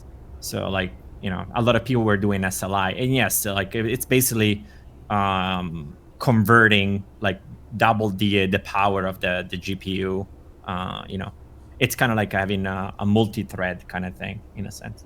Yeah, there's scientific applications too if you run like large-scale experiments, because GPU computation is one of our big tools now in science, is that we use, because obviously computation historically has been, we think of domain of the CPU, but the GPUs have so much potential that we're only, that's actually a big part of the reason that AI has grown over the years and why it's such a buzzword now, is because of GPU computation. Yeah, and the amount of math that the GPU can do, it's better than to do it on the GPU than the CPU. Yeah, absolutely. Yeah, it's actually unbelievable. Like by a tremendous factor. Like it's not even like 2 times better. It's like exponentially better. You should look into the supercomputers that NASA have. The whatever they call it. I think they call it supercomputers. I mean, it's just a man, like they have like 30 graphics cards running at the same time. It's just a crazy amount. And that's what they use for like mining Bitcoin. If you want to mine Bitcoin, you put it like 6 or 7 GPUs all in a row, and then you start mining Bitcoins. Yeah, exactly. And it was one of the happiest days of the old lab I used to work in, when the supervisor came in and he said, "Okay, we have $10,000 to spend on new GPUs and new computers." I'm like, oh, like we got 1080s because that was what was out back then. Which is a lot of fun. I played Tekken on them. Nothing wrong with having a bit of fun. But I agree with you, by the way. The PC setup thing does kind of naturally, and like you say, you may have to buy a case and power supply, but cases are honestly really cheap now. It's kind of, I mean, you can go if it's not for showing, you can literally buy something for like $40. I mean, it's not a big deal, unless like you want something to look nice because you want to put it in your room. But if it's your streaming computer and you want to put it in the corner, you don't care about it to show it, then you can just buy whatever. Yeah, exactly. Things fit in. So, are you looking at the new did you review any of the new AMD CPU benchmarks, by the way? I was looking at the new AMD GPU cards that are coming out. Yeah, those are also unbelievably good, actually. Cool. But I mean, I'm gonna stick with NVIDIA. NVIDIA is so much better in terms of like power. Yeah, I'm sticking with NVIDIA GPUs, but I'll be like, I usually run AMD CPUs, just because I think for gaming at the price point, they're pretty unbeatable. Intel has, until very recently, held the crown long on rendering. But now with the latest benchmarks I saw from the AMD CPUs, actually that may actually change. Because I was specifically looking at rendering benchmarks, and AMD is very competitive, which, like you say earlier about, we were talking about Facebook gaming and YouTube Live and such, and competition, is a good thing when it comes to this sort of thing. I mean, NVIDIA coming out with like the 3070 and the 3080 for like $500, that was like something that just came out of nowhere. And that's just purely on competition, because they know that if they go for the usual prices of 800 and 1,000, people are not going to buy in, and they're going to go for AMD new cards coming out. So that's the good thing about competition, is the fact that they fight between each others and we get the fruit. So yeah, exactly. Yeah, I hope you don't think it's bad form for me to just ask if you had heard about this, because I don't want you to weigh in on something controversial. But had you been following the issue with the when the 3000 series first came out, like the potential capacitor issue that they were having? Had you followed the news around that? 3080 were having problems for the most part, but I don't know. Depending on which manufacturer. I don't know.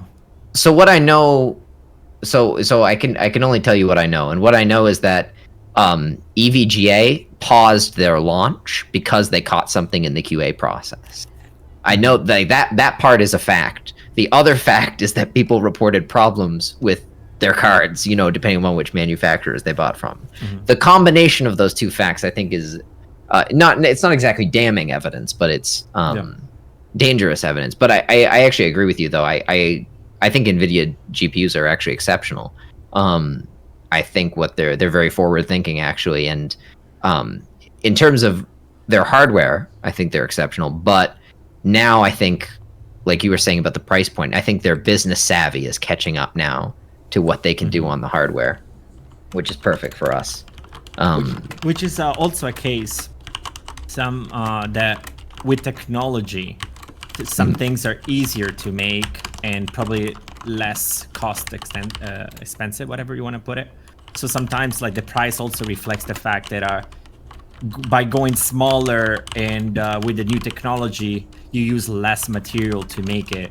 So it's not just because like something came out 10 years later, it's gonna have to be more expensive than something that came out 10 years before. It's just the amount of profit that you're gonna make. You spent so much less in making that card than you did on a 1080. So the 1080 is gonna stay at the price that it is because otherwise they're gonna lose money because it cost a certain amount to make. So they can't really go lower than that. And then if you make something, 6 years later, they cost you half the price of the 1080, you can kind of wiggle on the price. You don't have to put in more than the 1080, much more of it, just because of like, otherwise people, they're not going to buy the 1080 anymore, in a sense, right? So sometimes the price also reflects the amount of money that they're spending in making them. So I agree 100%, and that's that. If people are curious, a lot of people were saying like, "Oh, if I'm not gonna buy a 3070 because now the 1080 is gonna be cheaper and the 2070 is gonna be cheaper," that is not usually the case. You're gonna see some drop in price because the newer generation is out, but there's a market change. Half price because of the fact that the new card is out. Because otherwise they're gonna lose money in it. So. Oh, that is absolutely true. Yeah. Sometimes there can be a market change, and for those who, to add to that point, for those who wonder, because it may be curious to some people about, because consoles are out now, right? So the PS5, for instance, $500, right? The thing about version, but yeah. I'm sorry. Oh yeah, sorry. Yeah, the disc version is 500. What's the other one cost? It's $399 versus $499. $399 for $499. Yeah. Okay, yeah, so $100 delta there. Like the thing half about the price of a phone. The thing about consoles that is different from like graphics card, for instance, is that consoles are loss leaders. They're sold really close. Market price is so close to manufacturing price. Because they're not designed to make money per unit. But when it comes to GPUs and stuff like that, they can't afford to be loss leaders in the same way. You can't like you're right, like as the production cost goes down, the market cost will go down. But for those who are wondering, like, why does this console cost $500 but this graphics card, which could be a part of a console, costs whatever it may cost, $500, $700? It's like, well, because that's all you're buying. You don't then buy the video card and get the case from the same company and the fan from the same company. Like you just buy the product, so they got to make a profit on that unit. Unless you're, obviously it's different if you buy pre-built. So you buy NZXT pre-built. NZXT probably, I'm assuming they use their own all-in-one water coolers on their own builds because it's the only thing that makes any sense to me. NZXT. Yeah, I doubt they would outsource to a different water one and be like, oh yeah, exactly. Yeah. Why wouldn't you just use your own brand? So you at least get a couple things manufactured by NZXT in that one build. By the way, Giona, like, as you know, I'm sure for years, the PC gaming community has had a turbulent relationship with the idea of pre-built computers. But I feel, and I'm wondering if you've observed the same thing, I feel pre-builts are getting better now. I guess they're getting better because technology is getting better. Well, yeah, that's true, I guess. Yeah. I mean, as a service, though, like, you can, I don't know if you've looked at NZXT's service, but you can get a pre-built for, like, a reasonable price. Like, all I know is, like, the Alien stuff. Alienware? And that, oh, God. Oh, yeah, and that was, like, $3,000 for a laptop. No, sorry. Yeah, no, that was... All the pre-builds were, like, way too expensive. Like, you can literally make it your own. But the thing is, like, it's convenience, too, right? So, like... You have to buy all the freaking pieces, build it up yourself, and all that stuff. Or and we have that problem on Discord that it sounds like a fantastic deal until then you can use your computer for 2 weeks because you don't know how to put it together. So Yeah, sometimes you exactly. get into that kind of stuff. So the convenience is like, okay, what's your budget? $800. Okay, you have these options for the $800. But now, if you don't know anything about the computer, where is the money going towards? Are you getting a better CPU? Is the case all fancy? So you look at the computer and say, oh my God, that computer is so beautiful. And the most expensive thing in that build is the case itself. And now you're buying, like a horrible CPU. And then you have like 8 GB of RAM of like the DD3. DDR3, RAM, yeah. So like what I'm saying is like, 2400 megahertz. Yeah, so like it really depends, like where you're buying and what's your budget. And a lot of people go for the looks because they don't know anything about the stuff inside. If you're buying a computer pre-made, you don't know what it is. This feels like a call on, right? Like everything I did was aesthetically pleasing. Yeah, I am really glad when first time builders like message me. It's like, can you do up a parts list? I'm like, yes, I would love to like be a part of this process PC part with you. picker is fantastic. Yeah, absolutely. Yeah, and I've this past this past year, I think I've done 3 parts lists for different True Variety members, and to see people get their parts and build their PCs and become PC builders, is unbelievably rewarding. But yeah, I agree with you. The fact of putting all the pieces together, and then you press the power button, and hopefully everything turns on, and now there's a baby right there. Yeah, exactly. Yeah, there's a pride, I think. Like Morgan, for instance, Morgan put together her first solo PC earlier. When was it, Morgan? Was it in May? It was kind of recently. You mean when we put it together? When did you actually build it? Yeah. I think in July, actually. It's not. Okay, yeah. It's not been that long ago. Although July is actually, oh my God. That's about half a year. Yeah, a lot of July time wasn't just a month and a half ago anymore. Yeah, that was almost half a year. Ooh. But yeah, that's been amazing to see. What you said, by the way, about spending a lot of money on, unnecessary things. So, like, for those who don't know, you don't have to spend a ton of money on a case. The LEDs in my thing, the strips, totally worth it. They improve gaming. Like there's certain things in a PC you spend money on, certain things you can cheap out on. Everything in my PC is RGB. Like if it has an RGB option, then it's RGB. I'm pretty RGB minimal actually, but so the other day I had a dentist appointment, and the hygienist, which if I don't know how like universal practice it is, but when I go to the dentist, there's like a hygienist that comes out first and tell me what a terrible job I've been doing before the dentist actually comes in to like look at the x-rays and stuff. And the hygienist was telling me that her son is into PC gaming. And he's 15, and she said, yeah, his PC he built cost $6,000. And I remember thinking like in my head, like, what the fuck is in it? Like, what does it? He's got two 2080s. This is the computer that I want. Are you sure it's a PC and not like a sedan? Like it's like, I don't know what. It's a moped. Like, I'm genuinely trying to think of what he put in it to drive up the price that much. Like, even if I had like everything I wanted in my PC, I might still be only up to 3,500 at most. Like, maybe I don't want them. Probably doesn't know too much about building computers, so he wants to go for like whatever the big he probably just thinks like the have. most expensive thing is the best thing. Yeah. He probably went to a streamer and see like what they have like built, and then he looked it up, and it was like $6,000. He doesn't know the sense of money. He's like, Mom, this is how much like computers cost. Can you please get me one? I think Mincy says he bought drugs. Bought drugs. You see what we did. The computer is just a laptop and iPad. See, what we did was we got him this new PC, an Elgato, and 6 Xboxes. Yeah. One for each room. Rory, yeah, it's kind of. I know you know Bitwit. The most expensive PC I've ever seen for like a price point, it was his $10,000 one, and I was like, what the fuck? Like what? But that one is like custom watered and like looped and everything, so it looks dope. But like other than that, like I don't know. What a cooling is going to cost $2,000. Yeah. Yeah. The by the way, for anyone out there who's getting into PC building, don't start with a custom loop. Please just get, if you need to have water cooling it's for your pride, just get an all-in-one water cooler.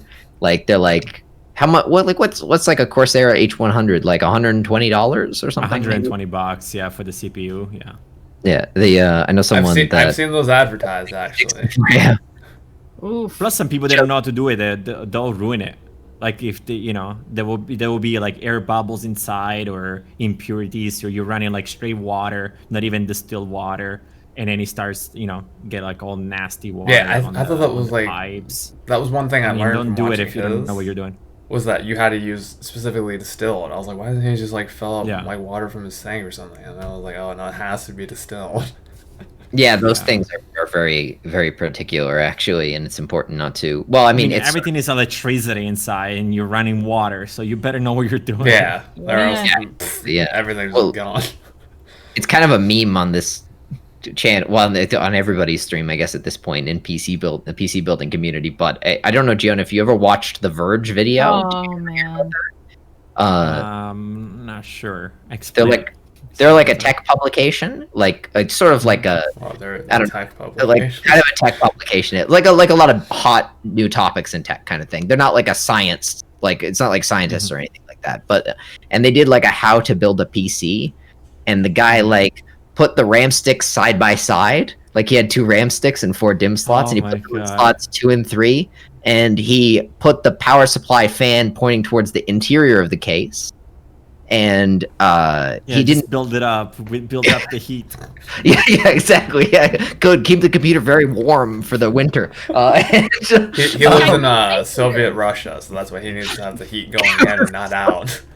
If you ever want something really funny to watch, like look up PC Builder's reaction to the Verge PC building. Rory and I watched it. There's like a super it was compilation. like 20 It's minutes. Great. Yeah. Yeah. I want to watch it. All It's of like it was- incredible. His anti-static bracelet isn't an anti-static Yeah, bracelet. it's like a Live Strong like a bracelet. Live Strong bracelet. on our bracelet for anti-static. I was like, you're not plugged into anything. The It's like one of these. It's like one of these like. The rubber electricity is band going ones. nowhere. It's going. yeah, exactly. Yeah, and they ended up like they had to take it down. It was a sponsored video too, which makes it sort of And all the not more. to mention, he was like, "Oh yeah, make sure you have a Swiss Army knife," and he was like using like not even like a screwdriver. He was using like whatever the fuck Yeah, comes in a hopefully Swiss there's Army a Phillips knife. head And I was screwdriver like, in there. He It's said like, why not just make get sure a you have a Swiss Army knife that hopefully has a Phillips head screwdriver in it. It's like no, get a screwdriver, please. Don't, and do we don't. even want to get started on the thermal paste situation that he was doing? Oh, the thermal paste. Yeah. So there was pre-applied thermal paste on his cooler, like he had an all-in-one water cooler, and which he screwed on with 3 of the 4 screws that came with it. He decided to apply his own, which is a decision you can make. Some people have their own thermal paste they like. Not all of them are I created. usually put mine on because it's better. But yeah. Yeah, exactly. Yeah, and when you put yours on, of course, you presumably take the one there already off, Yeah. right? Like, yeah, so, which is a good decision. Important part of the. You don't want to mix 2 thermal compounds together. And he applied his in. If you don't mind me asking, He did when a you peanut apply butter and jelly sandwich on the Yeah, like- CPU. how like you apply. I don't know what method you use to apply. Do you use the P in the center? Well, you can use either the X or like the little P I in did middle the one, X. and you just press 'cause down. That made more Yeah, sense yeah. to me. He basically did I do the P. He did like a 5-dot dice side looking thing. Like that's what he did. Fitwit And described there it as being as if he was icing a cake instead of putting thermal paste on an IHS. I'll send you the video, by the way. The like PC builders Yeah. react It's to. good. It's too good. cool. Oh my god.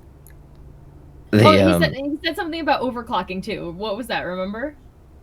oh well, he was so excited to overclock it, and I was just like, oh, you don't want to get into that. You want a baseline understanding first of how to build a PC before we. One of the guys just Then like I'm worried slams. about it. One of the guys just slams his hand down on the table and goes, "Do not overclock that." Oh man. It was pretty wild, and they took it down and they explained that the video had minor factual errors. And the thing that kind of gets me about the whole thing, it may seem like if you're watching, it may seem like I'm just shitting on this dude for not being able to build a PC, and I promise that's not what's happening. There's I don't more care than that he that. can't build PC. I care that he's telling other people how to build the PC wrong. With misinformation. Yeah. It's like, It's potentially dangerous. You know, and there's so much good, like what you said, Giona, PC part picker. You know, there's so much good information out there, right? That the focus needs to be on that. And when you have a lot of subscribers, I think you have an obligation. You know, you have a certain amount of the ear of the community. You know, so you have an obligation to do a good job, or at least buy a screwdriver. yeah. I don't know if you guys have seen that. It kind of like bothers me. There's this like GIF of like someone putting thermal paste and then putting the CPU in, and like that, like after Where do they put the thermal God. paste? they put it in between like where you see In the the socket? yeah, and like that bothers me. I mean, it's certainly going to do something. I was like, as someone who's built his PC, I was just like, why? What is this accomplishing? Oh god, that scares me. This is quite an intimidating thought, actually.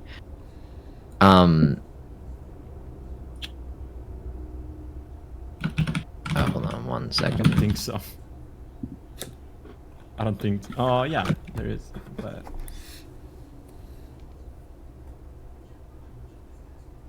we all stopped.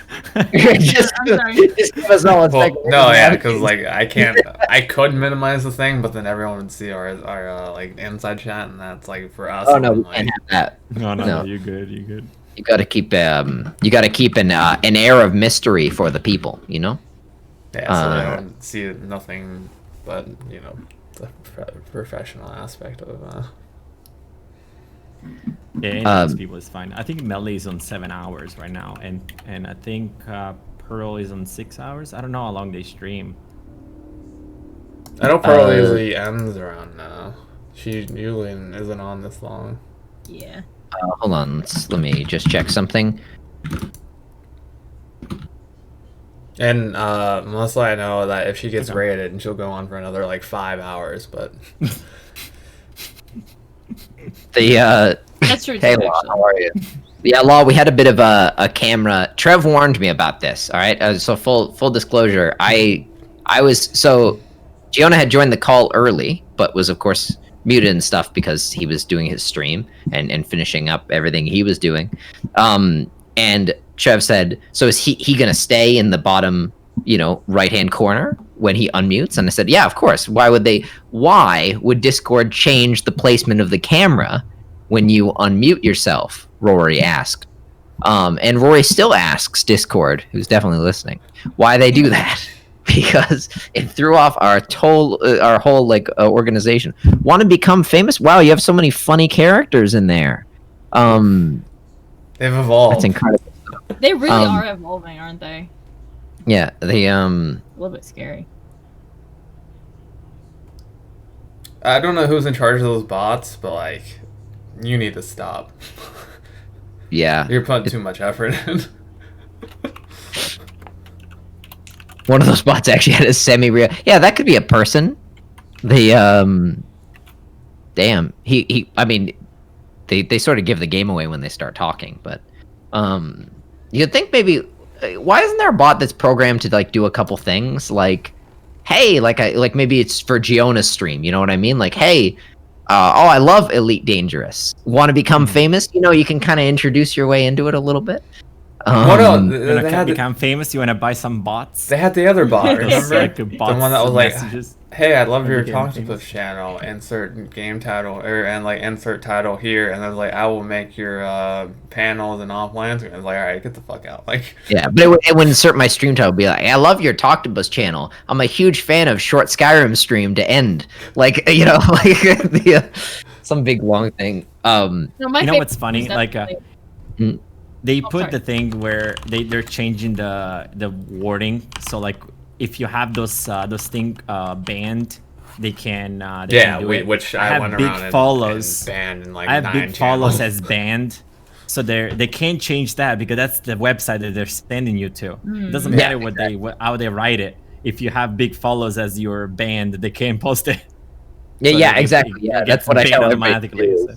So no matter what because they can change their message, but yeah, you're right. They're never changing that URL. Or And there's yeah, no that's a good point. Like the bit.ly, just have that banned. Because like I feel like anyone trying to send you to a bit.ly link is like trying to scam you anyway. So like anybody Yeah. short It's link. like, why in are your- you shortening your URL exactly? So. Yeah, exactly. Yeah, and I'm nervous about. I get nervous about clicking links from chat, anyways. Like if I'm doing just chatting or whatever, someone's like, "Hey, check this video out on stream." I'm like, no. That's Unless not you know going the to- person. yeah, usually you unless get it's like someone debated. you actually Sometimes know. I get debated. So I mean, my Nightbot is pretty strict. My Nightbot usually just Yeah. shoots them off the bat, just to set a standard for Yeah. the whole stream. nah. Elite He is is. usually like a lot of like it's all about like links because of like ship bills and locations and Oh, third party yeah. websites. So I have it on, like anybody can post links, but I mean you can tell if it's like related to that or not. So otherwise you can just purge the chat, whatever. Mhm. Yeah, exactly. Yeah. So we're going to be winding down now because it's getting quite late. But first of all, Giona, thank you so much for spending time with us. You know, Thank you for when- spending your 21st with us. yeah, your 21st. You know, it's a special day. You gotta have a drink. Your 21st birthday only comes around once every year, and so we are really very honored that you chose to sit down with us. And Giona, as we've said, is the newest member of the stream team, True Variety. We're thrilled to be on the same team as him. We can do a little current guest command here. This will give you a link to Giona's channel where you can see a lot of Elite Dangerous played at what I'm assured by my friend who's an Elite Dangerous expert. By the way, it's like I sent him to your channel. He thought it was really cool. Like he was like, oh, you know, he told me all this Elite Dangerous things, and so I'm assured that for even if you're an Elite Dangerous expert, you know, I'm sure you're gonna have a good time over there. And yeah, we're gonna do a quick raid here. We're gonna be sending you on over to someone new. Yes. And hopefully I can say this time. No, still can't say it. Alright, so I don't know when this countdown's happening. I don't know when we're gonna end. So I don't know what in the yeah. world it is. You're like with your. It literally stream? doesn't work on this channel, but it works on my actual channel. And I'm just like, I don't fucking know. Like, you know? And thank you everyone, by the way, from Giona's community who stopped by Thank you, today. you guys.